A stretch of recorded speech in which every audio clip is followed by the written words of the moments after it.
We're on it. Oh, yeah, we're on again. Live from the Fred McLeod Sports Desk in the Tom O'Neill studio. This is Sports Final. I'm General Big Jimmy Billy Bob Bo Schwartz from Last Call Cafe, Spreaker from iHeartMedia. And I'm First Lieutenant Jimmy. And tonight's broadcast sponsored as always by the L2C Media Network. That's right, Lieutenant. First Lieutenant. You're on the ball, too. Now, with all the details that make the headlines in the world of sports go round and round, and drop and give me 20, here is your host. I thought he was kidding. He hosts this show? Yes, sir, and he's doing pretty fair. Well, you got to be crazy to do a sports show like this. And you wonder why he's the host? Good point. We'll never belch this guy. Well, we've belched this guy on the L2s, on Last Call Cafe, on the Insidious Belch of the Week. So here he is, the belched and still alive, Steve the Baxman Baxley. Bug, go show yourself right now. 10 hot. Thank you, General Big Jimmy Billy Bob Bo Schwartz. And First Lieutenant Jimmy, thank you. They're sitting in for Harold, for our Harry von Stuttgart, who is a little under the weather. Last night he had a temperature of 101, and there was something going on in his stomach. He takes good care of himself, we will admit that. Does about 50 push-ups. So we sent him to the hospital to get checked. So they're keeping him for, as they say, observation. And so we didn't want to disturb our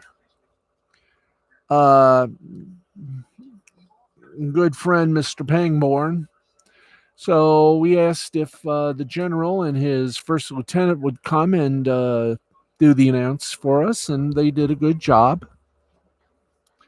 So what happened about 10 minutes ago? We had a little burp of our own, little tech issue that knocked us out because we have had some wild weather here. It's been raining, little thunder, little lightning. Several high school football games here in mid-Michigan have either been postponed or are restarted. Anyway, there you go, folks. Weather-related, health-related, anything related. So let's get started, get you some scores, and we'll do the headlines. There's no lost bleeding the interwebs tonight with Nick Ricada, Minnesota's humble and soft-spoken lawyer. He should be back with us on Monday on the Ricada Law Channel for Lost Blaming the Interwebs. Midnight Eastern, 11 p.m. Central Time. I swear to God, I'm going to do something with this. Shape it up.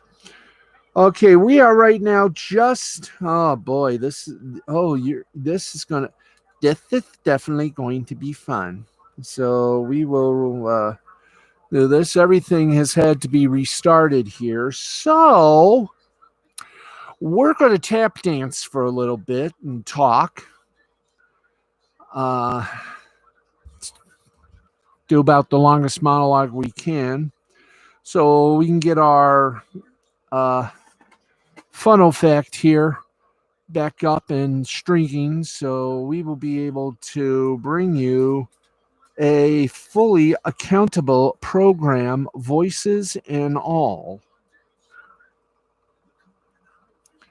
So with that said, there we go. Let's get the scoreboard going. We got American League and National League playoff games.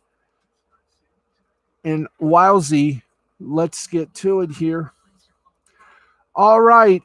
In the let's see, we got two game ones in the National League Division Series, and I do believe two game twos in the American League. So let us first go through the National League Division Series, and we'll call the Dodgers Giants game A and the Braves and Brewers game B. Okay, in game A right now, they're in the eighth inning. San Francisco leads the defending World Series champion Los Angeles Dodgers 3-0. And that's the only game going on right now. The others are all final. In game B, in the American League Division Series, game A, yeah, that's how we're doing this. The Astros defeated the White Sox 9-4, 9-10-0 for the Stros, 4-11-0 for the White Sox. Houston leads that series 2-0. Another winning pitcher was Stanek for the Astros. He's 1-0. Bummer gets the loss. He's 0-1. Milwaukee Brewers over the Atlanta Braves 2-1. For Brewers, 2-5-0. For the Braves, 1-4-0. Milwaukee leads the win. He's 1-0. Morton gets the loss. He's 0-1. And Hader gets his first save. And finally, game 2 of the American League Division Series. The Boston Red Sox demolished and slap-danced the Tampa Bay Rays 14-6, 14-20-0 for the Sox, 6-8-0 for the Rays. Winning pitcher was Houck. He's 1-0. Losing pitcher McHugh. He's 0-1. The series is tied at 1 game apiece. And just for the record, this is a best 3 out of 5 from what I understand. Or is it best 4 out of 7? It's best 3 out of 5. Thank you. Best 3 out of 5. Then we go 4 out of 7 for the Championship Series and then the World Series. Gotcha. In the National League Series, I'm going to say the Giants and Dodgers are going to go all 5, full plate. Brewers and Braves will also go full plate. I'm going to say the Dodgers to take it, because this is the first time that the Dodgers and Giants have met each other in the playoffs. As for Braves and Brewers, I'm going to go full plate, all 5, with the Braves taking it. Although I seriously would love to see the Brewers win. I just don't think it's going to be possible. I think the Braves are going to make a comeback of that. The one game that is not going to be a full plate one are the Astros and the White Sox. The Astros are too good, and the White Sox, when they get to the postseason, they, with the exception of the 1 year where they did win the World Series, they will fold up. They will fold like an accordion and lose. The next one here, the Red Sox and Rays, that's going to go all 5, with the Rays advancing. Now that I've said that, let's get on with the rest of this little madness as I try to... Are we bopping this thing? Yes, good. It's taking out to the NBA. By the way, all of our scores sponsored by Caesars Sportsbook. Remember, we are all Caesars except for Carl, who's a moron.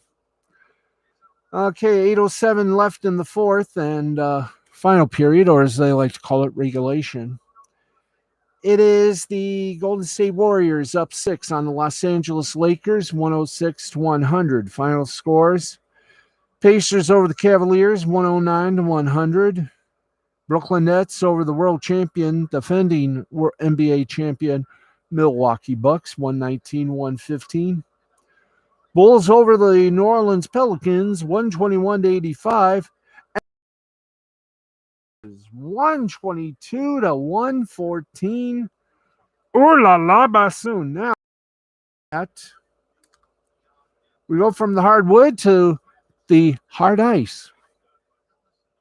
And more preseason hockey. Can we, no, we've already done the NBA, guys. We've already done the NBA. Can we punch that thing? Thank you, NHL. You gotta enjoy that.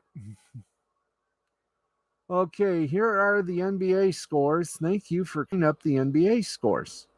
Boom. There we go. We should have it good. No, we've done the NBA. How about doing this? How about punching up the NHL, boys? NHL. Thank you. God, already 10 minutes into the show, and I'm regretting a momentary lapse in the judgment of our control room. We got I mean NHL, boys. NHL, not NBL. Thank you. Here we go. Everything is a final in the National Hockey League.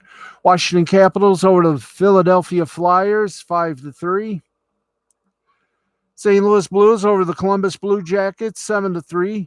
And the Calgary Flames over the Winnipeg Jets by a score of 3-2-1. Blast off, baby. Now, I think we're done with all of the scores for now. Let's get you to our big story, and it's in the media area. And here we go. We're going to try to go through all this, get it all to you. Like we said, we're going to do this with a little fun.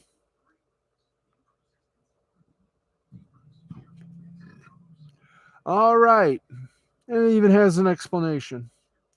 The sweeping NFL investigation into the Washington football team workplace misconduct following the Washington Post reporting on numerous issues of sexual harassment by executives against people inside and outside the organization wrapped up this summer with a $10 million fine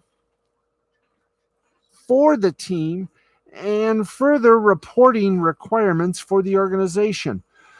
But the league also said then they were informed of the existence of emails, issues beyond the scope of that investigation. And one of those issues centered around a July 21st, 2011 email then ESPN analyst John Gruden sent to then Washington general manager Bruce Allen about NFL Players Association Executive Director DeMaurice Smith just came to light in a bombshell report from Andrew Beaton of the Wall Street Journal. Quote, John Gruden, the current Las Vegas Raider coach, who has been one of the most prominent figures in the National Football League over the past 2 decades, sent an email about DeMaurice Smith, the executive director of the NFL Players Association, team executive. Gruden's email described Smith with a racist trope common in anti-black imagery. We will not read the email. So if you want to see it, go to our friends over at Awful Announcing and hit the Gruden story. We may be a funny show, but we're also a dignified show. Yeah, we're also a dignified show. That's how dignified we are. Now, that certainly seems to be referencing the trope Gruden claimed to Beaton. That wasn't what he meant, though.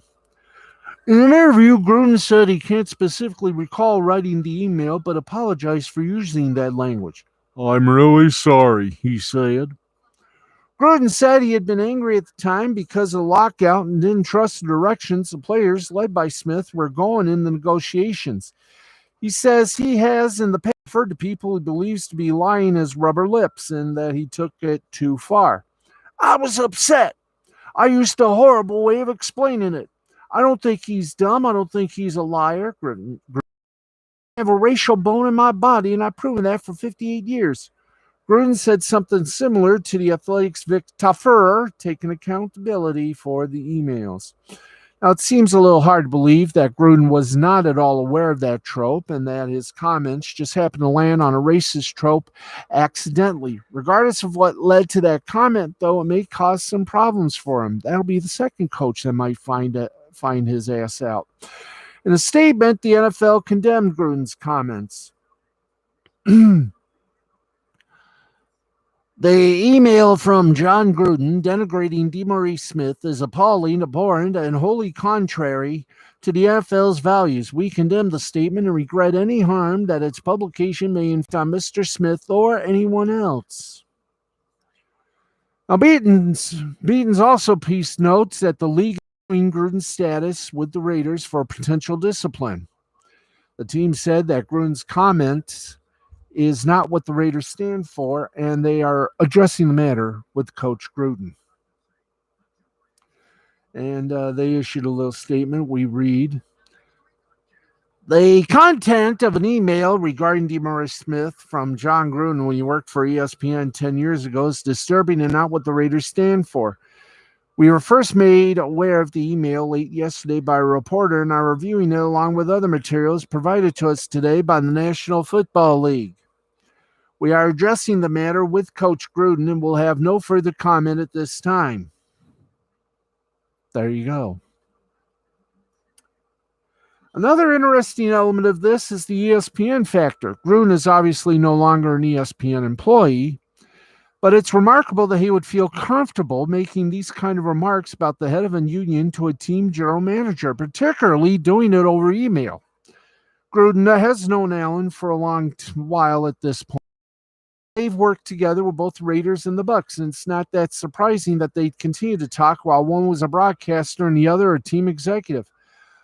But it is very amazing that Gruden felt comfortable enough at ESPN to insult the NFLPA executive director in any way, but especially in a way tied to a racist trope, in a permanent email to someone working for an organization Gruden would be covering on the air. This is also the second time in the last year plus that ESPN has looked bad as a result of comments made by one of their employees to an outside party they cover. Now, as for Smith, he had a strong statement to the Journal. This is not the first racist comment that I've heard, and it probably will not be the last. This is a thick-skinned job for someone with dark skin, just like it always has been for many people who look like me and work in corporate America. You know, people are sometimes saying things behind your back that are racist, just like you see people talk and write about you using thinly coded and racist language. Racism like this comes from the fact that I'm at the same table as they are, and they don't think someone who looks like me belongs. I'm sorry my family has to see something like this, but I would rather they know I will not let it define me. Former Raiders CEO and current CBS Sports We Need to Talk analyst, Big Three CEO Amy Trask, also weighed on Twitter.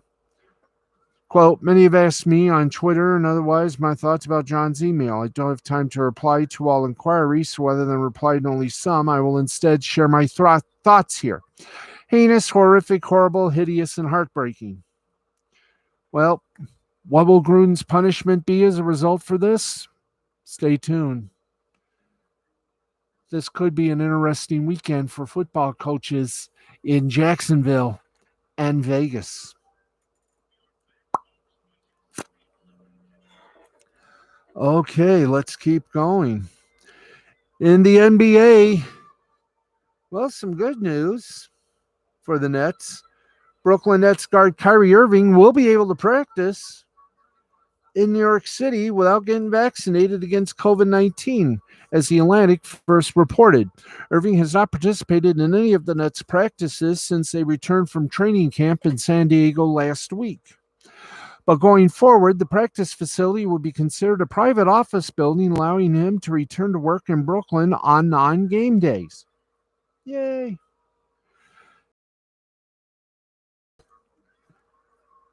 Let's see.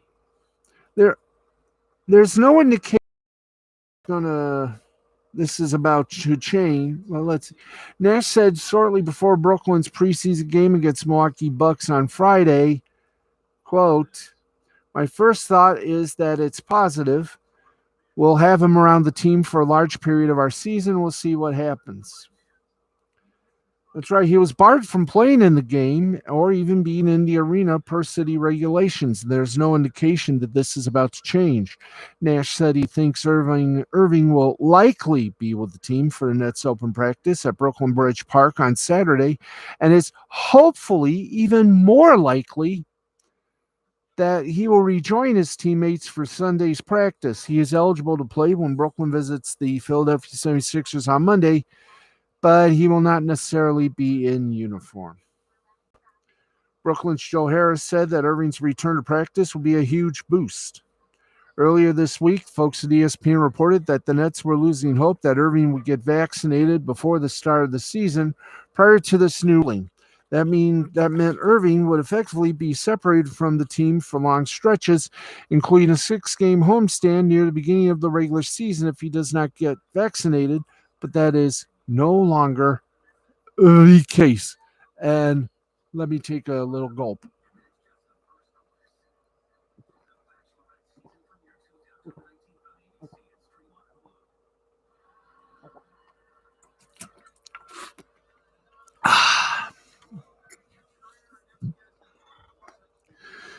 Nash also said we look forward to having him. In this case, having him does not mean having him all the time if Irving doesn't get vaccinated. He can only be a part-time player as he will have to miss their 41 games at the Barclays Center and 2 at Madison Square Garden. Irving participated in training camp in San Diego but didn't talk to the media. He hasn't spoken to reporters since pleading for privacy and declining to address his vaccination status or eligibility in a virtual appearance at Nets with the Nets at Media Day on September 28th. The NBA regular season begins on October 19th with a matchup between the defending champ Milwaukee Bucks and the Nets in Milwaukee. Irving will be allowed to play regardless of whether or not he's vaccinated by them, but the same is not true of Brooklyn's home opener against the Hornets on the 24th. So there you go right there. And in other NBA news, oh boy, it looks like the Ben Simmons Philadelphia 76ers world turns. And apparently the standoff between Simmons and the report to the team as it prepares for the 2021-2022. Simmons has made it clear that he has no interest in joining the team or rejoining, and packed up his house in Philadelphia, with it expected to be put up for sale soon, per Shams Charania of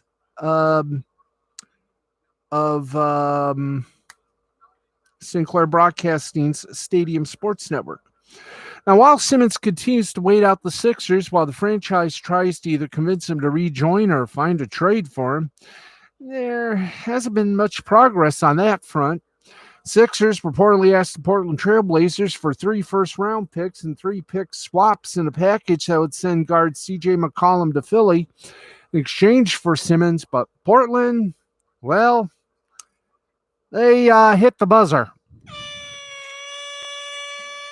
and turned that proposal down. Well, it's not surprising that the Trailblazers turned that offer down, as the Sixers' asking price for Simmons hasn't been met by any team in the league, including Detroit. Philadelphia wants an all-star caliber player in return for the all-defensive guard. In other words, they want ego for ego, in addition to multiple first-round draft picks, but this is all they're getting. Now, other teams, like the Indiana Pacers, who have been linked to Simmons, reportedly don't have the high-level talent the Sixers are looking for, as reported by Mark Stein, as they've been offering Malcolm Brogdon and Caris LeVert in exchange for Simmons. Now, based on the fact that the Sixers haven't lowered their asking price for Simmons, It appears as though Philly isn't in any sort of rush to make a deal just for the sake of it. This means we could be in for a long episode of this drama. Stay tuned. All right, another little headline booper. Yes. Well, less than 4 weeks ago into the NFL trade deadline, the Houston Texans have a big decision to make about Deshaun Watson. If the Texans want to deal him away this year, they have to do it by the deadline date of November 2nd. If Watson is still on the roster after that, the Texans won't be able to trade him until March. Now, one person who has kept quiet on the issue of a possible trade is Texas owner Cal McNair. However, that changed this week when he was asked while attending an event in Houston. When asked what's going to happen with Watson, McNair made it clear that General Manager Nick Caserio is in charge of that, but he also added that it's a day-to-day situation. Sort of like a groin injury. Yeah, when you get a groin injury, you're day-to-day. Except this one isn't a groin injury. It's an ass injury. Watson's acting like one. We'll just wait and see. McNair said of the Watson situation via Sports Talk 790. It's a day-to-day thing. Nick is in charge of that. We'll see how that works out. Well, when asked if Watson would be dealt away by the trade deadline, McNair's answer, 4 words. I have no idea. The interesting thing here is that McNair could have shut down any and all trade rumors by saying that Houston wasn't interested in trading its beleaguered quarterback. Instead, McNair actually added some gas to the fire by saying the situation is day-to-day. Now, if Watson was going to play for the Texans this year, it likely would have come after Tyrod Taylor went down with a rib injury. But instead, the Texans turned to rookie Davis Mills. It was already somewhat clear that Watson wasn't going to play for them this year, but after that decision was made, it became 100% clear that Watson wasn't going to take a single snap for Houston in 2021. Now, it won't be surprising at all if Watson gets dealt before the trade deadline. To point of fact, Jay Glazer of Fox Sports recently reported that the Texans have softened their stance about a possible trade. Basically, the Texans weren't taking calls earlier this season, but now they are. Now, one reason Watson hasn't been traded yet is likely because of the Texans' asking price, which is at least 3 first-round picks. Most teams likely consider that too steep of a price to pay for a quarterback who's not only facing 22 civil lawsuits alleging sexual misconduct, but also facing several police complaints. And as one NFL source told NFL insider Jason La Canfora from CBS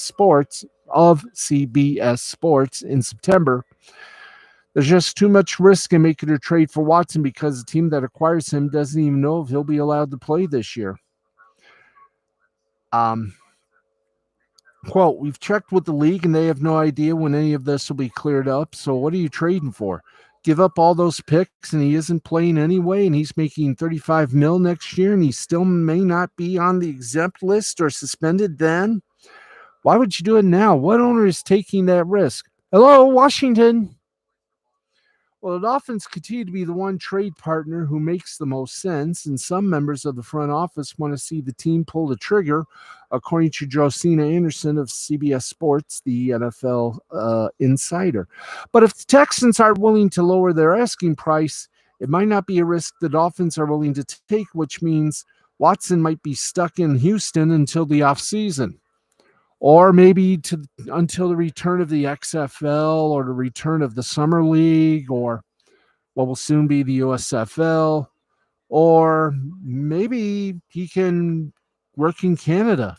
I mean, their money is named after him, the Looney. Thank you. Okay, more excitement for you folks. The Boston Celtics announced on Friday that All-Star guard Jaylen Brown has tested positive for COVID. Brown is currently asymptomatic, but has entered quarantine in accordance with the league's health and safety protocols. Brown's vaccination status is unknown. During media day late last month, he was asked about the vaccine and said that it was a personal choice for everyone to make. I have my own thoughts about it. I respect my teammates' decisions on things like that. Everyone that has their own opinion on it, it's a personal choice. Now, while it's good news that that Brown is asymptomatic, this is obviously not how the Celtics would have wanted to start the season. The Celtics were one of the hardest hit by COVID-19 last season, which was a big factor in their disappointing seventh place Eastern Conference finish. To start the season with a clean slate. On a personal level, Brown was also trying to work his way back from off-season wrist injury. He tore a ligament in his wrist in May and missed the remainder of the regular season and the Celtics' first-round loss to the Brooklyn Nets in the playoffs. His recovery went well, and he was in action during the team's first preseason game against the Orlando Magic. He finished with 25 points, 4 rebounds, and 3 assists in 26 minutes. When Brown will be able to return to the court remains to be seen. Due to a positive test, he'll have to quarantine for at least 10 days, which means he's done for the remainder of the preseason. The Celtics are set to open the regular season on the 20th against the New York Knicks, which is 12 days from now. Brown could be cleared from the COVID protocols by then, but he may need further time to recuperate before jumping back into the lineup. We'll know more on that front in the coming days based on how Brown is feeling. Okay.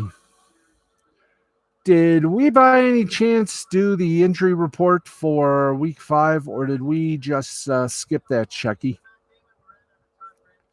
Well,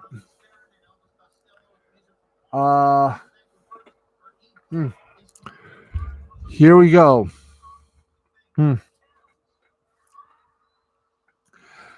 Jets at Falcons, live from London. For the Jets, safety Adrian Colbert, concussion. Wide receiver Jeff Smith, concussion. Tight end Tyler Kroft, back issues. Safety Marcius May, ankle, they're out. Defensive lineman Nathan Shepard, knee. Defensive back, concussion, questionable. For the Falcons, wide receiver Calvin Ridley, personal reason. Wide receiver ankle. Defensive lineman Marlon Davidson, ankle, out. Safety Eric Harris, calf, questionable. Philly Eagles, Carolina Panthers. Eagles right tackle Lane Johnson, personal reason, he's out for the Panthers. Linebacker Shaq Thompson, neck. Left tackle Cam Irving, foot, they're out. Running back Christian McCaffrey, hamstring, doubtful. Defensive end Yuder Gross Matos, ankle, questionable. For the Dolphins and Tampa Bay Buccaneers, Devontae Parker, shoulder, hamstring. The wide receiver is questionable. For Bucks, tight end Rob Gronkowski, ribs. Defensive lineman Patrick O'Connor, calf. Safety Antoine Winfield Jr., concussion, they're out. Running back Giovanni Bernard, knee. Defensive back Jamel Dean, knee. Linebacker Jason Pierre-Paul, shoulder, hand, questionable. And next line, Detroit Lions, Minnesota Vikings. For the Lions, linebacker Trey Flowers, knee. Defensive end, tight end TJ Hawkinson, knee. Left tackle Penei Sewell, ankle. Running back DeAndre Swift, groin. Running back Jamal Willem, hip, all questionable. Vikings, defensive line, Michael Pierce, elbow. Wide receiver, Ithmir Smith-Marset, toe, they're out. Running back Dalvin Cook, his ankle, he's questionable. Green Bay Packers, Cincinnati Bengals. For the Pack, center Josh Myers, finger. Defensive back Jair Alexander, shoulder, they're both out. Offensive lineman Elgton Jenkins, ankle. Offensive lineman Dennis Kelly, illness, questionable. The Bengals, guard Xavier Suafilo, knee, out. Wide receiver Mike Thomas, ankle, doubtful. Center Trey Hopkins, knee. Halfback Joe Mixon, ankle. Guard Deontay Smith, illness. Defensive tackle Larry Ogunjobi, knee. Cornerback Trey Wayans, hamstring, questionable. New Orleans Saints, Washington game. For the Saints, center Eric McCoy, calf, and tackle Terran Armstead, elbow, out. For Washington, guard Brandon Scherf, knee. Wide receiver Diami Brown, knee. Wide receiver Cam Sims, hamstring, they're out. Running back Antonio Gibson, shin. Wide receiver Curtis Samuel, groin. Linebacker Cole Holcomb, shoulder. Defensive tackle Darian Payne, toe. Tennessee Titans, Jacksonville Jaguars. This is the game all of us may be watching. Titans, wide receiver Julio Jones, hamstring. Punter Brett Kern, groin. Guards, center Aaron Brewer, knee. Linebacker Jayan Brown, knee. Tight end Tommy Hudson, ankle. Wide receiver Racy McMath, quad, they're out. Tackle Taylor Lewan, toe. Wide receiver Nick Westbrook, Icon, hamstring. Defensive lineman Denisio Autry, hip. Offensive linebacker Bud Dupree, knee, are questionable. For the Jags, defensive lineman Roy Robertson Harris, ankle, is out. Cornerback Tyson Campbell, toe. Defensive end and offensive linebacker Lerntree McCray, hamstring, questionable.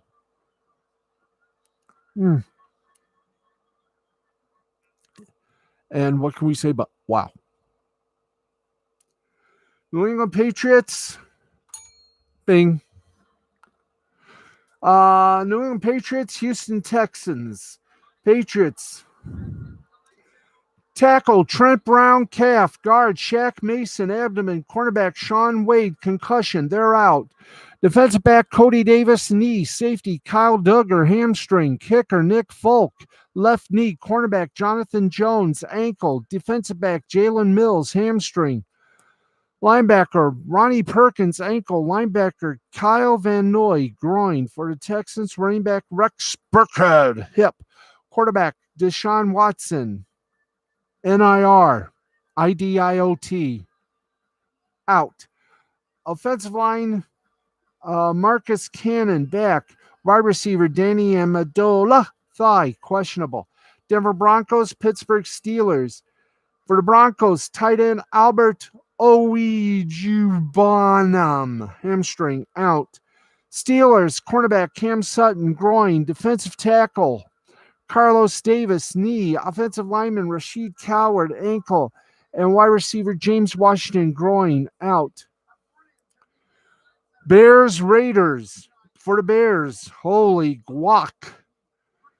Tight end Jesse James, personal. Tight end J.P. Holtz, quad. Running back David Montgomery, knee. Linebacker Joel Laljibunui, hamstring, out. Defensive lineman Akeem Hicks, groin, doubtful. Foot. Defensive back Tayshawn Gibson, hamstring. Linebacker Christian Jones, back. Tight end Jesper Horsted, knee, questionable. Cornerback Damian Arnett, groin. Tight end Derek Carrier, pectoral, out. Cornerback Trayvon Mullen Jr., toe, out. Running back Peyton Barber, toe, questionable. Cleveland Browns at the Los Angeles Chargers.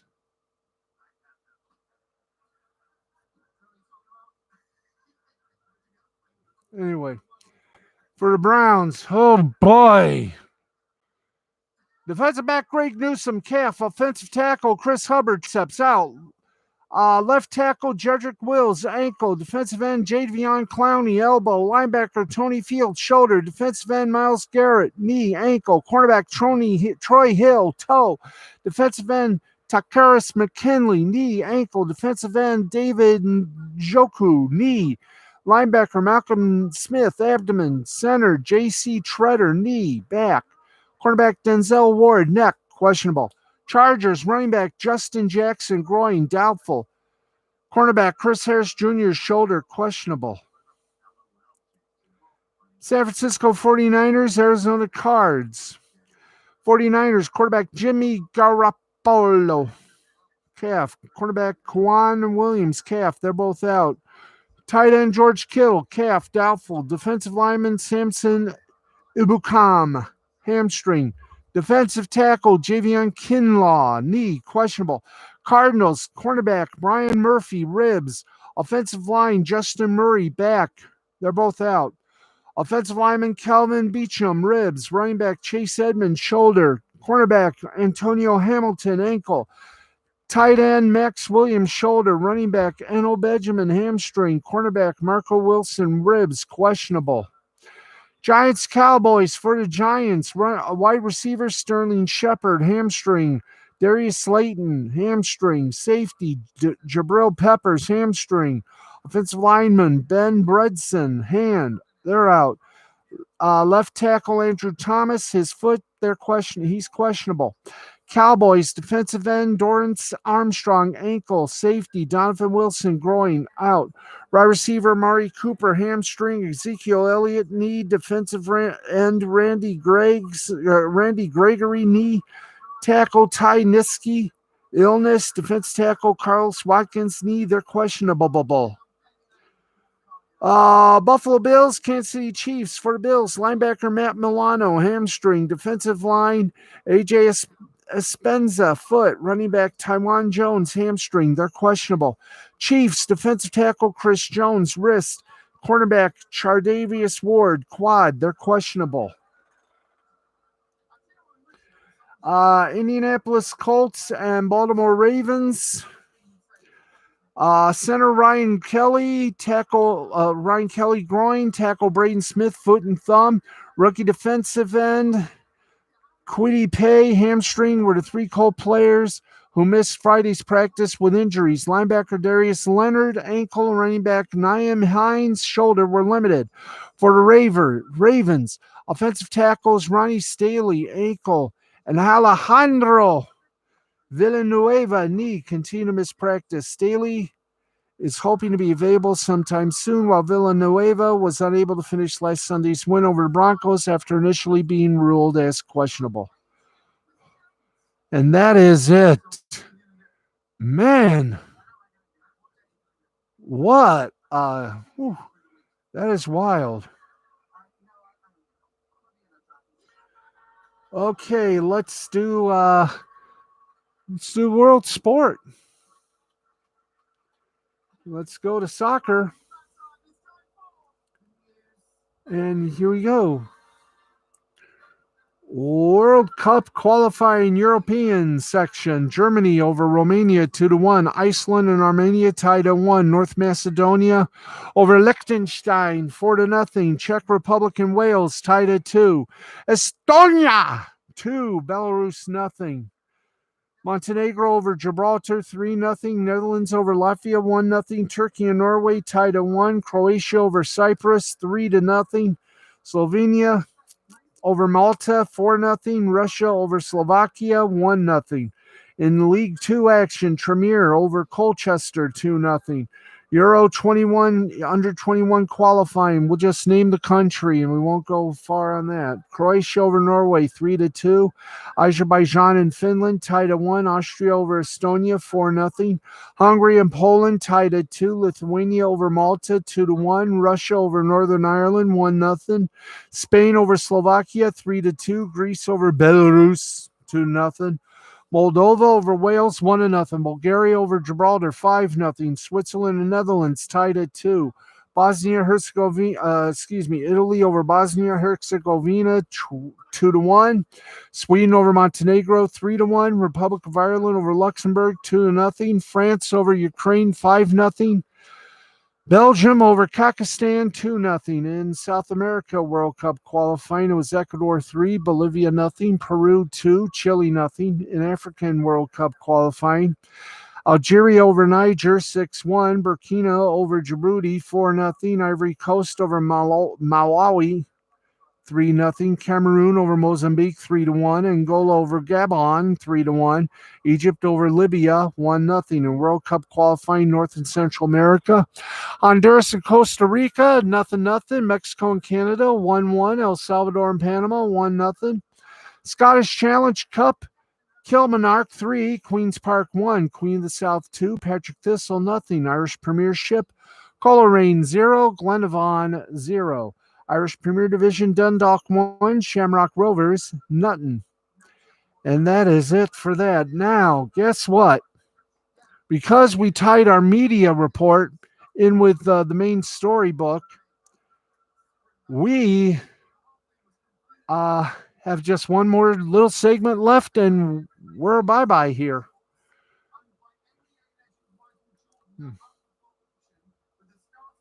Okay.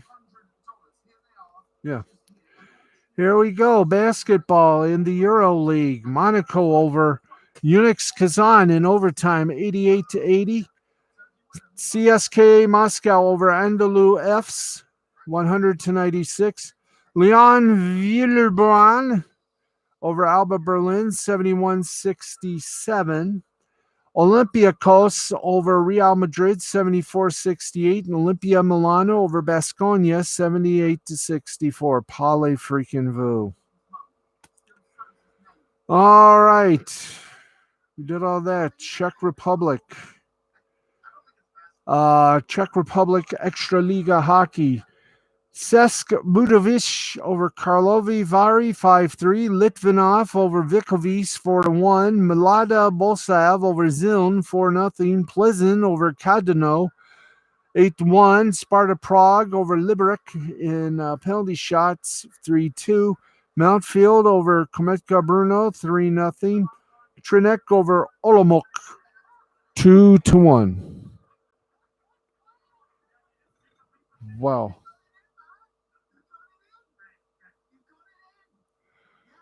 Okay, do we have any more? Yeah.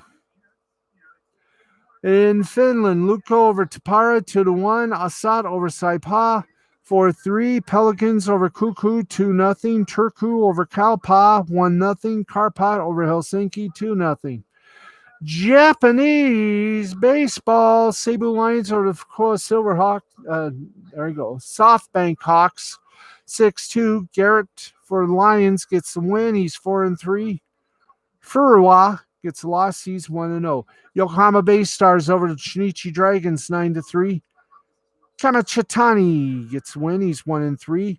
Kasahara gets the loss. He's 0-2. Hiroshima Carp over the Yomiuri Giants 6-2. Oseta gets the win. He made it easy. 8-5. Yamaguchi gets the loss. He's 2-8. Nippon Ham Fighters 9-0 winner over Chiba Lottie Marines. Tateno gets the win. He's 4-1. Iwashida gets the loss. He's 8-8. The Akut Swallows over the Hanshin Tigers 4-1. Okugawa gets the win. He's 9-3. Takahashi gets the loss. He's 3-2. Let's see. Final score just in. San Francisco takes a 1-0 lead in the best of 5 National League Division Series. San Francisco beat the defending World Series champion Los Angeles Dodgers 4-0. In South Korean baseball, the Korean Baseball Organization, Doosan Bears over the Lottie Giants 14-5. SSG Landers over the Hanwha Eagles 7-3. Kia Tigers and the LG Twins tied at 2. KT Wiswang and the Kaiwum Heroes were postponed, and the NC Dinos over the Samsung Lions 6-0. And guess what? We did it. We are completely and utterly done. We are done for the evening. Glad you could be with us. For General Big Jimmy, Billy Bob Bo Schwartz, and First Lieutenant Jimmy, sitting in for Harry von Stuttgart. You'll hear from them on Sunday, we hope.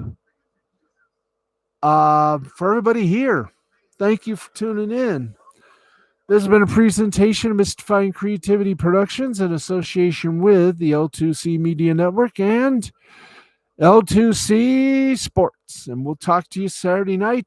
The Rabbi will partake a little joy for us. This should be fun. Till then, have a great rest of the evening. If you're on the West Coast, if you're on the East Coast, it's time for bed. See you tomorrow. Bye.